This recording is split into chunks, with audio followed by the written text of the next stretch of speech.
नमस्कार। आज 5 सितंबर है।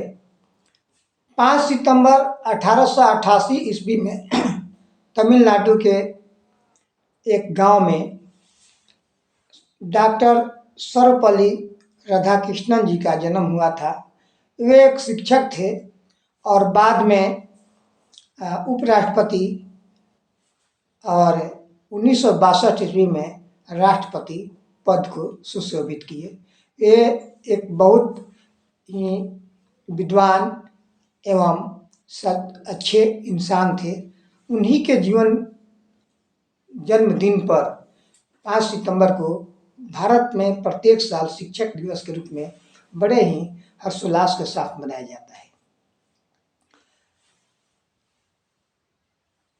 विद्यार्थी के लिए या किसी बच्चा के लिए उसका परिवार ही प्रथम पाठशाला होता है और माता पिता उसके प्रथम गुरु होते हैं। लेकिन कोई माता पिता अपनी संतान को वो सारी विद्याएं हासिल नहीं करा पाते हैं। उसके सर्वांगीण विकास के लिए, उस शिक्षा के लिए उन्हें स्कूल कॉलेजों में अपने बच्चों को भेजना पड़ता है। शिक्षक अपने विद्यार्थी को अपनी संतान की तरह दुलार देते हैं, प्यार देते हैं और शिक्षा देते हैं। कबीर जी ने कहा है कि गुरु कुम्हार शिष्य कुंभ है। गुरु कुम्हार शिष्य कुंभ है, गढ़ी गढ़ी काढ़े खोट, अंतर हाथ सहार दे, बाहर मारी चोट। उनके कहने का तात्पर्य यह है कि कोई शिक्षक गुरु अपने शिष्य के गलतियों को सुधारने के लिए उसे मारते हैं, डांटते हैं, बोलते हैं। उस घड़े की तरह जो कुम्हार बनाते समय उसको सुंदर बनाने के लिए बाहर से चोट पहुंचाते हैं, जबकि उसको भीतर से सहारा दिया रहता है ताकि घड़ा फूट न जाए। वही मानसिकता एक सच्चे शिक्षक की होती है। बच्चे के सर्वांगीण विकास के लिए उसे उच्चतम शिखर तक पहुंचाने के लिए, शिक्षा के क्षेत्र में अव्वल बनाने के लिए ही वैसा करते हैं। इस विषय में बच्चों को, विद्यार्थियों को शिक्षकों के प्रति कोई संदेह नहीं करनी चाहिए, कोई मन में गलत फहमी नहीं पालनी चाहिए कि गुरुजी हमको अनावश्यक बोलते हैं या मारते हैं। क्योंकि जिसके चेहरे पर कोई दाग लगा होता है तो उसे दिखा ही नहीं पड़ता कि उसके चेहरे पर कोई दाग है, धब्बा है। वो दूसरे ही उसको देखकर कहता है या सुधारता है। तो गुरु जी का यही काम ही होता है, अपने शिष्यों के, विद्यार्थियों के अंदर जो भी त्रुटियां हो, जो अवगुण हो, जो गलतियां हो, उसको सुधारना। एक बात मैं यहाँ पर स्पष्ट कर देना चाहता हूँ कि दुनिया में कोई भी व्यक्ति अपने को प्रणाम करने के लिए किसी से नहीं कहता है, लेकिन एक गुरु ही होते हैं जो कहते हैं कि नहीं, तुमको हमको प्रणाम करना चाहिए, सिखाते हैं, क्योंकि उनका दायित्व है सिखाना। उसी क्रम में सब बच्चों को सिखाया जाता है कि कैसे रहना है, किसके साथ कैसा बर्ताव करना है, कैसे व्यवहार करना है, कैसे बॉडी पोस्चर रखना है। हर जगह, चाहे स्कूल हो या घर हो या सड़क। कहने का मतलब कि एक शिक्षक अपने विद्यार्थी के सर्वांगीण विकास के लिए ही उसे बोलते हैं, डांटते हैं और उस शिक्षा देते हैं। इसको विद्यार्थी को किसी गलत विचार का शिकार नहीं होना चाहिए। दूसरी बात हम ये कहना चाहते हैं कि विद्यार्थी नहीं समझ पाते हैं। कुछ विद्यार्थियों का ऐसा कंप्लेन होता है, शिकायत होती है कि हमने क्या किया, कोई गलत नहीं किया और आपने बोल दिया या मार दिया।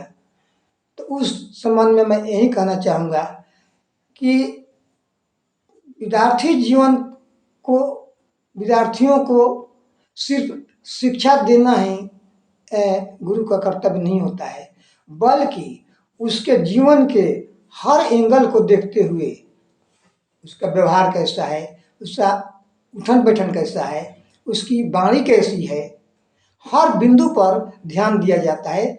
वहाँ पर विद्यालय में विद्यार्थी को सिर्फ किताबी शिक्षा ही देना पर्याप्त नहीं होता है, और यह शिक्षा अधूरी शिक्षा, मैं समझता हूँ कि यह शिक्षा उनकी अधूरी शिक्षा होगी, जबकि उनका नैतिक शिक्षा, चारित्रिक शिक्षा और बॉडी पोस्चर जो होता है, कैसे बैठना चाहिए, क्योंकि उनका ज्ञान नहीं होता है। कुछ बच्चे बेंच पर झुक कर बैठते हैं, जो यह उनके ही हानि का कारण आगे बन सकती है। जैसा कि हम लोग ने साइंस में पढ़ा है या पढ़ाते हैं कि जो हमारे स्पाइन का जो वर्टेब्रा है, वो झुक कर बैठने से वो ढीली पड़ जाती है और बाद में आदमी बूढ़े की तरह झुक कर चलने को मजबूर हो जाता है। तो इन सब बातों को उन्हें ज्ञान नहीं होता है, और इसीलिए छोटे छोटे बच्चों को तक ये बातें समझ में नहीं आए, और सब विषय की जो बातें हैं जो उनको उस अवस्था में, उस समझ से बाहर की बात होती है, तो उसे अनुशासन के रूप में कराया जाता है, और जिसको बच्चे समझ नहीं पाते हैं।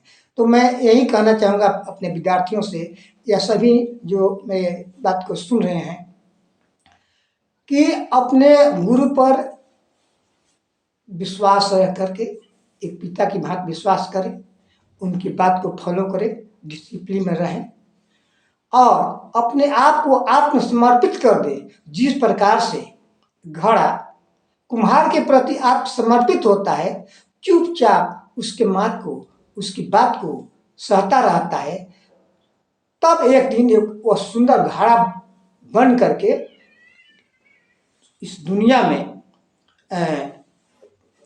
एक योग्य पात्र बनता है, और वह उससे दुनिया लाभान्वित होती है। उसी प्रकार से एक विद्यार्थी को अपने गुरु के प्रति, अपने शिक्षा के प्रति आत्मसमर्पित होनी चाहिए, और जो वो कहते हैं उसको फॉलो करना चाहिए।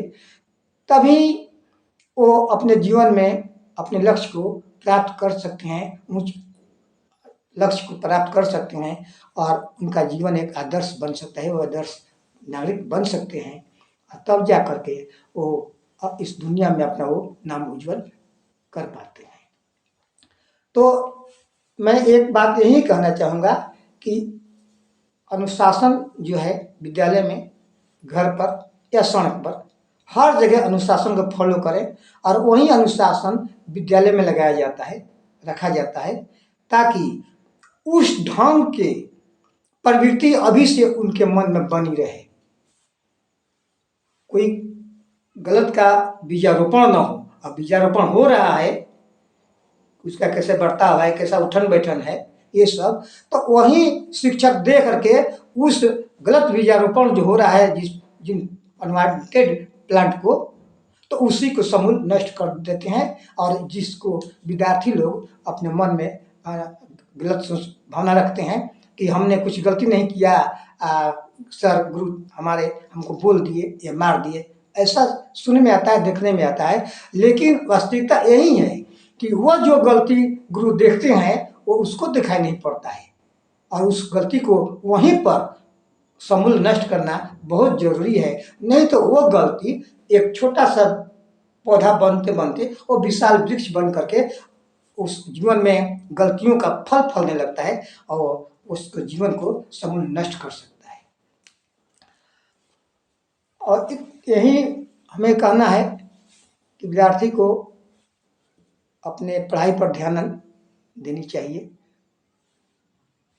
Labour never goes in when, परिश्रम कभी व्यर्थ नहीं जाता है, और बिना परिश्रम का कम से कम विद्या हासिल नहीं हो सकती है। ये एकदम अकाट सत्य है।